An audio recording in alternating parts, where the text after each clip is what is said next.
The air in Tu village smelled of rain that refused to fall. Heavy. Waiting. Palm fronds whispered secrets to each other in the dying light, and somewhere beyond the tree line, a child laughed high and fleeting, like something that didn't quite belong to this world anymore. Okon stood at the edge of his compound, staring at his hands. They were stained. Not dirt. Not work. Something deeper. The kind of red that doesn't wash away. His oil house sat behind him like a monument to everything he'd become. Barrels lined the walls, 30, 40, maybe more. Each one filled to the brim with palm oil so pure, so impossibly red, that people whispered it couldn't be natural. They were right. But they didn't know how right. Okon had built this empire with his own hands. That's what he told himself. That's what he told the chiefs who came to buy from him, the women who traveled from distant villages just to taste what his oil could do to their cooking. You have a gift, they'd say. He'd nod. Smile. Never correct them. Because gifts were given freely. And what Okon had, cost everything. The sun dipped lower.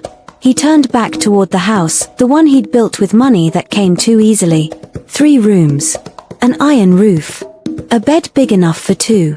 But he slept alone. His second wife had left 3 months ago. No explanation. Just gone one morning, her wrapper still folded on the chair, her footprints leading toward the forest.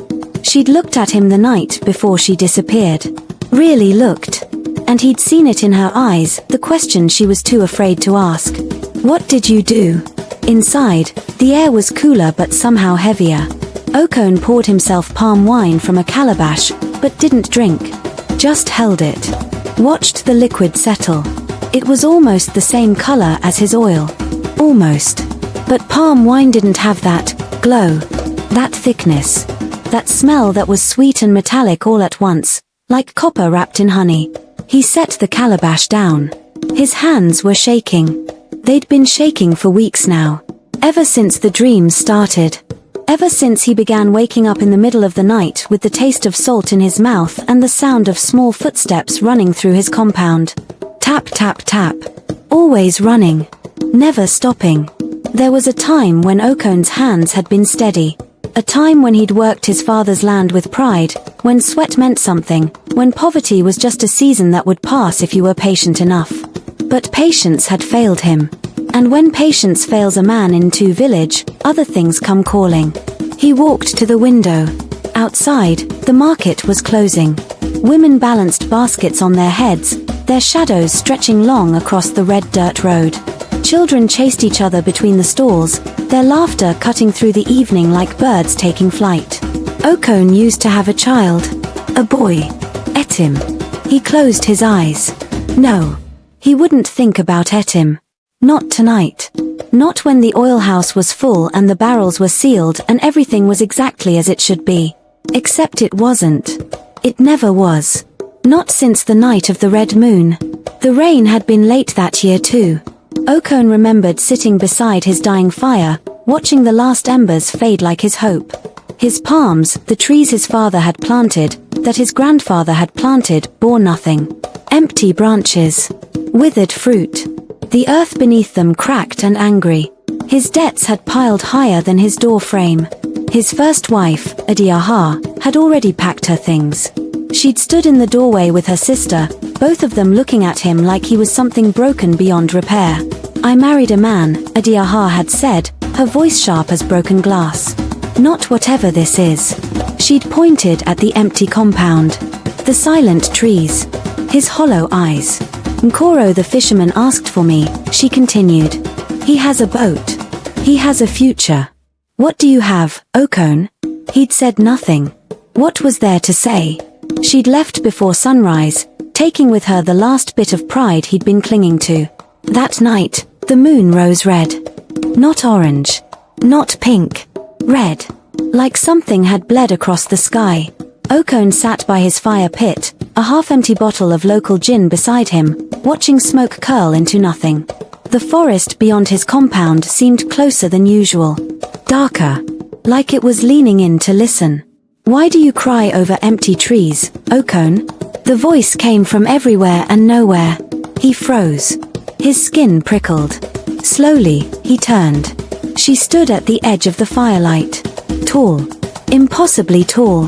Wrapped in red cloth that seemed to move even though there was no wind. Her skin gleamed like fresh oil in the flickering light, and her eyes were wrong. Too bright. Too knowing. Like she could see straight through his skin into the rotting parts of his soul. Who are you? Okon's voice cracked. She smiled. It wasn't a kind smile. Does it matter? She asked, stepping closer. Her feet made no sound against the earth. You called, and I came. I didn't call anyone. Didn't you? She tilted her head. Every curse is a prayer, Okon. Every bitter word you spoke into the fire tonight. I heard them all. He wanted to run. His legs wouldn't move. She knelt beside him, close enough that he could smell her earth after rain, smoke, something sweet and rotting underneath. You want your palms to bear fruit again, she said softly. You want wealth. Respect. You want your wife to regret leaving you. Yes, he whispered before he could stop himself.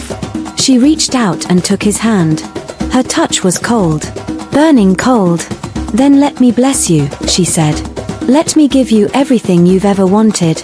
What do you want in return? Her smile widened. Feed the oil with what you love most, she whispered, pressing her thumb against his palm. And it will never dry. Heat exploded through his hand. He screamed. Tried to pull away. But she held firm, and when she finally released him, there was a mark burned into his palm, a crimson stain shaped like a handprint. What does that mean? Okon gasped, cradling his hand. What do you mean, feed it? But when he looked up, she was gone. Only the red moon remained, watching him like an unblinking eye. Morning came too bright. Okon woke on the ground beside the dead fire, his head pounding, his mouth dry as sand. For a moment, he thought it had been a dream. Then he looked at his palm. The mark was still there, raised, hot to the touch, red as fresh blood. He stumbled to his feet and walked toward his palm grove, expecting nothing. The same withered trees. The same disappointment. But when he reached the first tree, he stopped. Fruit. Clusters of them, heavy and ripe, hanging from branches that had been bare yesterday. His heart hammered. He moved to the next tree. More fruit. And the next. And the next. Every single palm in his grove was laden with fruit so ripe it seemed impossible. He reached up, plucked one, and it practically burst in his hand, spilling red oil across his fingers. It was warm. Almost alive. Within a week, Okon had processed more oil than he'd made in the entire previous year. The barrels filled themselves, it seemed. Every time he crushed the fruit, more oil poured out than should have been possible. Thick. Gleaming. Perfect. He took a barrel to the market. Sold it in an hour. Took 2 more the next day. Sold them before noon. Women began to whisper. Chiefs sent their servants. Even the white missionary from the coast came to see what everyone was talking about. This oil, the missionary said, holding a bottle up to the light. I've never seen anything like it. It's extraordinary. Okon just smiled. Took the money. Said nothing about the mark on his palm that burned hotter every night. Within a month, he'd paid off his debts. Within 2, he'd started building a new house. Within 3, word reached Adiaha. She came back. Stood at his gate with her head slightly bowed, her sister nowhere in sight this time. I made a mistake, she said quietly. Okon looked at her. This woman who'd called him broken. Who'd chosen a fisherman over him. Who'd left him with nothing but shame. Yes, he said. You did. And he closed the gate in her face. But pride is a hungry thing. It feeds on itself until there's nothing left but the feeding. Okon married again, a younger woman from a neighboring village named Nena. She was beautiful. Quiet. She asked no questions about where his wealth came from, and he liked her for that. They had a son. Etim. Born during the rainy season, healthy and loud and perfect. For the first time in years, Okon felt something other than hunger. He felt full. Etim grew fast. Too fast, some said, but Okon ignored them. His son was strong. Smart. By age 3, he could count to 20. By 4, he was helping in the compound, carrying small bundles of palm fruit with pride. "I'll be like you, Papa," Etim would say, his gap-toothed smile bright as morning. "I'll make the best oil in all the land." Okon would ruffle his hair, say nothing. Because deep down, in the part of himself he refused to look at, he knew his son would never make oil. Not the way he did. It started small. A sound in the oil house at night. Thump thump. Thump thump. Like a heartbeat. Okon told himself it was his imagination. The barrels settling. Wood expanding in the heat. But the sound grew louder. More insistent. And then one night, he opened the oil house door and saw it. The oil in the nearest barrel was moving. Not sloshing. Not rippling. Breathing. Rising and falling like lungs. He slammed the door shut. Didn't open it for 3 days. But business called. The chiefs wanted more oil. The traders from the coast wanted more. Everyone wanted more. So he went back inside. The oil was still normal. He convinced himself he'd been tired. Seeing things. He filled 10 bottles, sealed them, took them to market. Sold every one. Came home with pockets full of money and a smile on his face. That night, Etim started screaming. The fever came without warning. One moment, Etim was playing in the compound. The next, he was on the ground, convulsing, his small body burning hot enough to blister skin. Nena scooped him up, her face twisted in terror. "Get the healer," she shouted. Now. Okon ran. Mamaradara came quickly, an old woman who'd delivered half the village, whose hands had pulled countless children back from the edge of death. She examined Etim for a long time. Too long. Finally, she looked up at Okon and Nena. "It's a fever," she said carefully. "But not like any I've seen. His body is fighting something. Inside." "What does that mean?" Nena whispered. Mamaradara's eyes flicked to Okon. Just for a second. But he saw it. The question. The suspicion. "Give him this," she said, handing over a pouch of herbs. "Boil it in water 3 times a day. And pray." She left quickly. The herbs helped.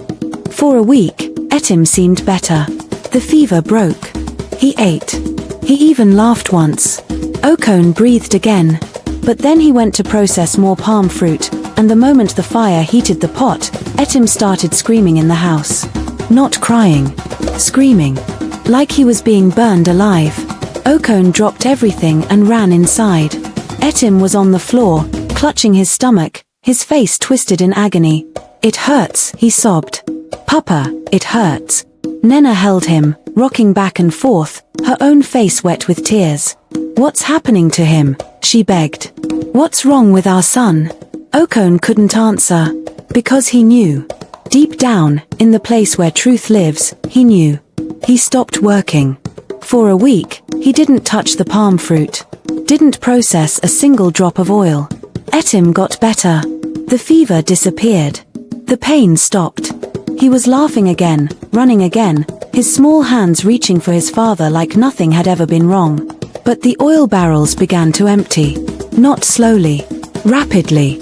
As if something was drinking from them in the night. And the mark on Okon's palm began to burn.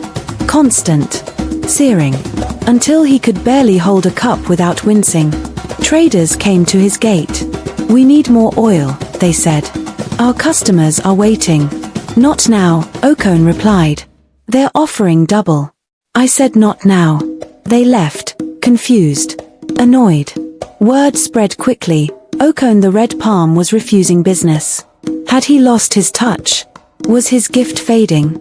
That night, Okon sat alone in his oil house. The barrels were half empty now. In another week, they'd be gone entirely. His wealth would dry up. His reputation would crumble. Everything he'd built would disappear like smoke. He stared at his palm. The crimson mark pulsed like a living thing. "Feed the oil with what you love most." The woman's words echoed in his skull. "No," he whispered to the empty room. "Not that. Anything but that." But the mark burned hotter. And somewhere in the house, Etim coughed in his sleep. 3 days later, Okon stood outside Etim's room in the dark hours before dawn. In his hand, he held a small clay bowl. And a blade. He'd tried everything else. Slaughtering goats and pouring their blood into the oil. Nothing. Burning offerings at the forest edge. Nothing. Even going back to the place where he'd met the woman, calling out into the red moonlight. She never came. The oil continued to disappear. His son continued to weaken. And the choice became clear. Terrible. Unthinkable. But clear. He pushed open the door. Etim slept peacefully, his small chest rising and falling, his face soft in the moonlight streaming through the window. 4 years old. His whole life ahead of him. Okon's hands shook so hard he nearly dropped the bowl. He knelt beside the bed. Reached out. Touched his son's warm forehead. Etim stirred slightly but didn't wake. "I'm sorry," Okon whispered. His voice broke. "I'm so sorry." He lifted the blade. Positioned the bowl. His vision blurred with tears. Every part of him screamed to stop. To throw the blade away. To grab his son and run as far from this cursed compound as possible. But the mark on his palm burned like a brand. And he thought of the empty barrels. The empty pockets. The empty respect in people's eyes when wealth disappeared. He thought of being nothing again. No. He pressed the blade against Etim's small wrist. The boy's eyes opened. "Papa." Okon froze. Etim looked at him. At the blade. At the bowl. No fear in his eyes. Just sadness. Like he already knew. Like he'd always known. "It's okay, Papa," the boy whispered. "I know you have to." And that broke something in Okon that could never be repaired. He didn't take much. Just enough. A few drops. Etim whimpered but didn't cry. When it was done, Okon wrapped his son's wrist carefully, kissed his forehead, and left the room before the boy could see him weeping. He walked to the oil house in the dark. Opened the largest barrel. Poured the contents of the bowl into the oil. The reaction was immediate. The oil began to glow. Brighten. Spread like it was multiplying itself, climbing the sides of the barrel, filling it to overflowing. Within an hour, every barrel in the oil house was full again. Fuller than they'd ever been. The oil gleamed like liquid rubies. Perfect. Beautiful. Unnatural. Okon stood in the center of the room, surrounded by his wealth, and felt nothing. Nothing but the burning mark on his palm. And the weight of what he'd just done. Etim died 6 months later. The fever came back, and this time, no herbs could touch it. He withered away slowly, his body shrinking, his laughter disappearing, until he was just a small bundle of bones in a bed too big for him. Nena barely left his side. She didn't speak to Okon anymore. Hadn't since that morning when she'd found the bandage on Etim's wrist and asked what happened, and Okon had said, he fell. She'd looked at him the same way Mama Adara had. The same way Adiaha had before she left. Like he was something broken. Something worse than broken. When Etim finally passed, the whole village came to mourn. They brought food. Sympathy. Words about God's will and the mysteries of life and death. Okon stood through it all like a statue. Nena didn't stand at all. She sat beside the small grave, her wrapper pulled over her head, and didn't make a sound. That night, after everyone left, she finally spoke. "What did you do?" Okon didn't answer. "What did you do to our son? He was sick." "Don't." Her voice was ice. "Don't lie to me. Not now. Not after everything." She stood up, faced him fully, and Okon saw that she knew. Maybe not the details, but enough. "This house," she said, gesturing at the compound, the oil house, the barrels of wealth. "All of this. It took him, didn't it?" Okon's silence was answer enough. Nena left before sunrise. No note. No goodbye. Just gone, like smoke. Okon didn't try to stop her. What would he say? The sounds started the night after the funeral. Tap tap tap. Small feet running through the compound. Okon jolted awake, his heart hammering, and stumbled to the window. Nothing. Just moonlight on empty ground. He went back to bed. Tap tap tap. Closer this time. In the house. He grabbed a lamp and searched every room. Empty. But he could hear it. Tap, tap, tap. Running. Always running. And then, from somewhere distant, a child's voice. Papa. I'm hungry. The next night, it was louder. The running. The voice. Papa, where are you? Okon covered his ears. Drank himself into a stupor. Woke up on the floor at dawn with his palm burning so hot he could smell his own flesh cooking. He tried to ignore it. Tried to go back to work. But every time he opened a barrel, he heard it. Thump thump. Thump thump. Heartbeat. And when he looked at the oil, really looked, he could see shapes moving beneath the surface. Small fingers. Pressing against the inside of the barrel like it was skin. He stopped selling. Stopped working. Stopped leaving his compound entirely. People talked. Okon has gone mad, they whispered. Grief took his mind. Perhaps it's better this way. But Mama Idara knew better. She came to his gate one evening, her face grave. Let me in, Okon. He didn't want to. But she was not a woman who took no for an answer. She walked through his compound slowly, her eyes taking in everything, the overgrown plants, the closed oil house, the way shadows seemed darker here than they should be. Finally, she stopped in front of him. You made a deal, she said. Not a question. He said nothing. And you paid with blood. His throat tightened. Not your own blood though. Her eyes bore into him. His. He was dying anyway, Okon whispered. Was he? Mama Idara stepped closer. Or did you make him die? The words hit like a blow. I fed the oil, Okon said, his voice hollow. Like she told me. I fed it what I loved most. And it gave me everything. Everything but peace. He laughed. It came out bitter. Broken. There is no peace for men like me. Mama Idara looked at him for a long moment. Then she reached into her bag and pulled out a small bundle wrapped in white cloth. Burn this in your oil house tonight, she said. Before midnight. It won't break the deal, nothing can break it now. But it might, quiet him. Let him rest. And me. She shook her head slowly. You will never rest, Okon. Not in this life. What you fed will feed on you until there's nothing left. She left him standing there, the bundle in his hands. Okon waited until the sky turned purple. Then he walked to the oil house. The door resisted when he pushed it, like something was pressing from the other side. He forced it open. Inside, the air was thick. Heavy. It smelled like copper and palm fruit and something else, something sweet and rotting. The barrels were full. Overflowing. Oil dripped onto the floor in slow, thick streams, and in the dim light, it looked almost black. Almost like blood. He placed Mama Idara's bundle in the center of the room and lit it. Smoke rose immediately, white, clean, sharp. The moment it hit the air, the oil began to react. It hissed. Bubbled. And then, from every barrel, shapes began to emerge. Hands. Small hands, pressing up through the surface of the oil, reaching toward the ceiling, grasping at nothing. Okon stumbled backward. No. No, no, no. The hands multiplied. Dozens of them. Hundreds.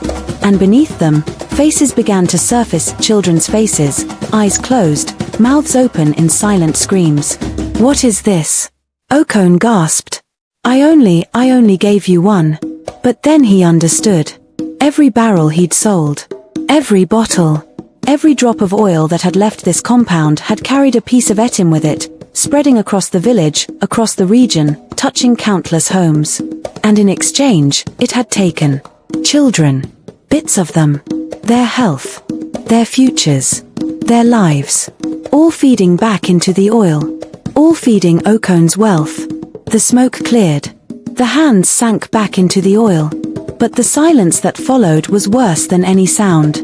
Because Okon could feel them now. All of them. Watching. Waiting. Hungry. He tried to leave the oil house. The door wouldn't open. He pushed. Pulled. Threw his weight against it. Nothing. Let me out, he screamed. The barrels began to tip. Slowly. Deliberately. Oil poured across the floor, thick and warm, spreading toward him like something alive. He backed into the corner. "Please," he whispered. "Please, I didn't know." But he had known. He'd always known. He'd just chosen to look away. The oil reached his feet. Warm. Almost hot. It climbed his ankles. His calves. He tried to move but couldn't. It was holding him. Pulling him down. And in the reflection on the surface of the oil, he saw him. Etim. Standing in the doorway of the oil house, his small body translucent, his eyes dark as wells. "Papa," he said softly. "I'm still hungry." "I'm sorry," Okon sobbed. "I'm sorry, my son, I'm sorry. But apologies mean nothing to the dead. Especially the ones you killed." The oil rose to his chest. His neck. He tilted his head back, gasping for air, and the last thing he saw was his son's face, watching him with those dark, hollow eyes. Not angry. Not sad. Just empty. The way Okon had felt every day since that night with the blade and the bowl. Empty. And then the oil covered his face, and there was only darkness, and the sound of small hands pulling him down, down, down into the red. The villagers found him at dawn. Mama Adara had sent her grandson to check when Okon didn't appear at the market. The boy came running back, his eyes wide, his hands shaking.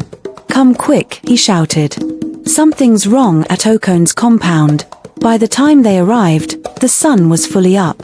The oil house door stood open. Inside, oil covered everything, the floor, the walls, even the ceiling. Like something had exploded from within. And in the center of it all, Okon. Or what was left of him. His body lay face down in a pool of oil so dark it was almost black. His arms were stretched out, his fingers clawed into the ground like he'd been trying to drag himself toward the door. His eyes were open. Wide. Staring at nothing. And his palm, the right one, was completely black, as if it had been burned from the inside out. "Don't touch anything," Mama Adara commanded. She walked into the oil house slowly, her face unreadable. She knelt beside Okon's body, examined his palm, and closed her eyes for a long moment. When she opened them, she looked at the gathered villagers. "This compound is cursed," she said simply. "Nothing here can be saved. The barrels, the oil, the house, all of it must burn." But one of the men started. "The oil could be sold. Would you feed your family poison?" Mama Adara snapped. "Would you invite death into your home willingly?" The man fell silent. "Burn it," she repeated. "Every drop. Before sunset." They worked quickly, dragging out the barrels, smashing them open, letting the oil soak into the ground. And as they did, strange things happened. Some men swore they saw faces in the oil. Others heard whispering. One woman claimed she saw a small handprint appear on her arm where the oil had splashed, and it didn't wash off for 3 days. But they burned it all. The barrels. The house. Okon's body, wrapped in white cloth. Everything reduced to ash and smoke that rose into the sky like a prayer. That night, the elders called the village together. They stood in the center of the compound, surrounded by the smoking remains of Okon's empire, and they spoke. "Wealth that comes from darkness will always return to darkness. What you feed with blood will one day come to feed on you. And a man who sells his soul for gold will find that gold weighs heavier than any grave." The people listened in silence.